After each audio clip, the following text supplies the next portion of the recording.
Magandang araw mga kaibigan. Bigyan natin ng reaction opinion itong post ng GMA News. Breaking. Office of the Presidential Advisor for Peace, Reconciliation and Unity, Secretary Carleto Galvez has stepped down, Malacanang confirms. Okay. So, last week lang ba yon nag-resign si Secretary General Anyo as National Security Advisor. Tapos ngayon, si General Galvez. Parehas silang naging Chief of Staff panahon ni Tatay Digong, itong dalawang ito. Class 83 si General Anyo, Class 85 si General Galvez, at nakatrabaho ko sila ng hindi naman matagal, kapag kilala ko sila. So, bakit nagkasunod ang kanilang pag-resign? Sinasabi ni General Anyo na health reasons, so, although alam ko na, meron siyang bypass operation nung I think Secretary of DILG siya nung una, yun, na bypass operation siya. But naka-recover naman.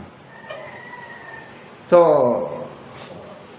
yung health reasons na rason bakit nag-resign si General Anyo is mababaw na rason yun. Maybe one of the reasons. Kaya lang sa tingin ko, opinion ko lang ito na may mas malalim na dahilan bakit nag-resign si General Anyo, na hindi ko lang munang siwalat kasi opinion ko lang ito, I might be wrong. So, yung duda ko bakit nag-resign si Secretary Anyo is lalong nadagdagan ngayon na bigla ang pagre-resign ni Peace Process Advisor Secretary General Galvez. So, as a whole, ang Marcos Jr. administration is, kung ano pa is, the boat is sinking, may butas na. To summarize, it's dahil sa nangyayari sa bansa. Lalo na ngayon yan, yung kay Saldico. Again, these are just opinions. Connected ito. Kasi yung pag-resign ni General Anyo, in just a span of 24 hours, nag-resign ngayon si General Anyo, mamaya, in-announce na nahuli si Saldico. Was that a coincidence o may nabasa akong komentary tungkol dyan na biglaan nag-resign, tapos nahuli na si Saldico, tapos ngayon lumalabas parang nakuryente sila sa pag-announce na nahuli na si Saldico. Dahil up to now, walang matibay na ebidensya na nahuli nga si Saldico. Ang pinanghawakan lang is statement lang ng Pangulo. Kanina nga, narinig ko, interview ni Mr. Ted Pailon kay Congressman Garbin ng Ako Bicol Party List. Tinatanong, kasi parehas na partido Ako Bicol Party List. So sabi ng Congressman Garbin na nakausap niya ang pamilya mismo ni Saldico. At ang sinabi lang is everything is okay. So bahala na tayo. Hindi nagbigay ng categorical answer si Congressman Garbin na hindi niya sinabi. Hindi nahuli. Bahala na tayo. Everything is okay. Connecting the dots. Yun yung sinasabi ni Attorney Roque na-kumpirma niya mismo kay Saldico. Si Saldico ang nag-confirm kay Attorney Roque na hindi siya naaresto, hindi siya nakakulong. So, ano ngayon? Paano ngayon i-damage control ito ng administrasyon? So, wala na.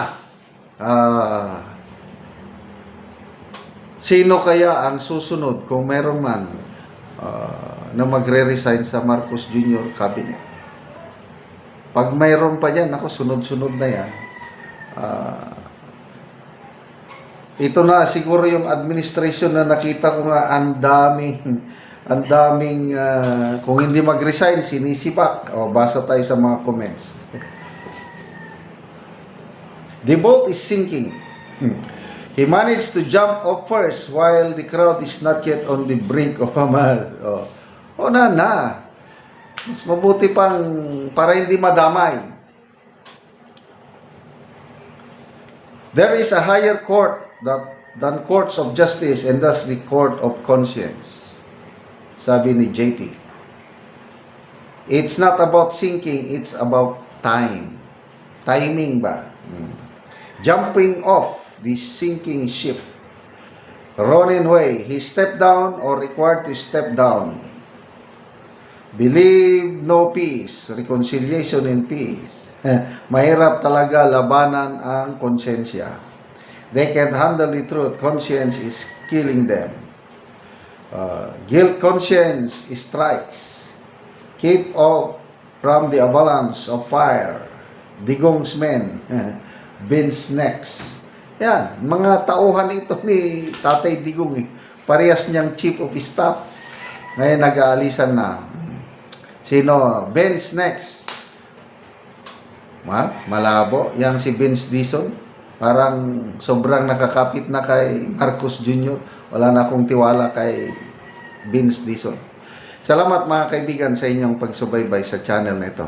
Nakakatulong kayo ng malaki sa tribong Talanding ng Bukidnon dahil ang income natin sa channel na ito is pantulong sa tribo.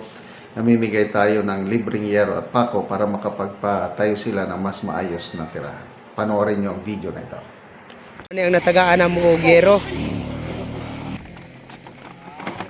Mga atop ni siya karon. Ang ipatindog nga balay. So, muna ni ang iyang atopan.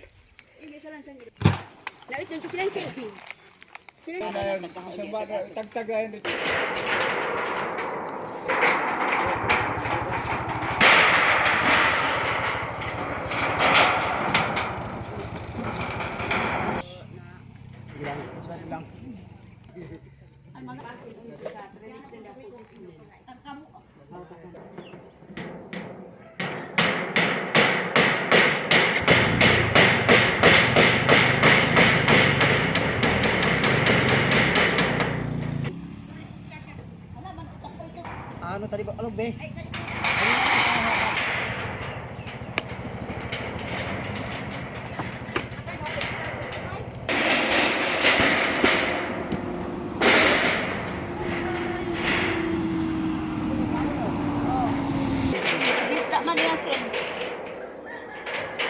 Sumbakan ko ko. Sumbakan dai ko.